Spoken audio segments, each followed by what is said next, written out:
que cantara mis canciones y yo canté unas dos en contra de ellas.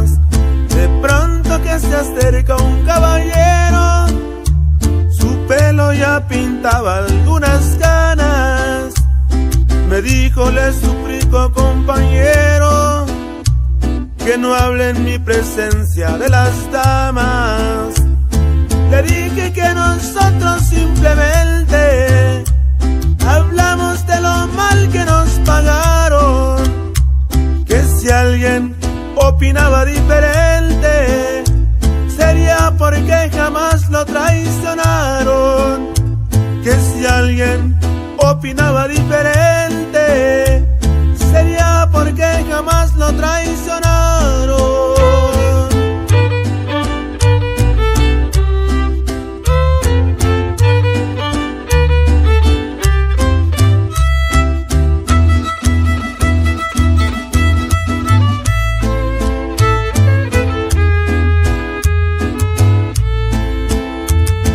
Me dijo: yo soy uno de los seres que más ha soportado los fracasos, y siempre me dejaron las mujeres llorando con el alma hecha pedazos.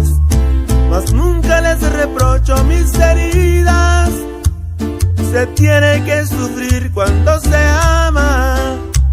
Las horas más hermosas de mi vida las he pasado al lado de una dama.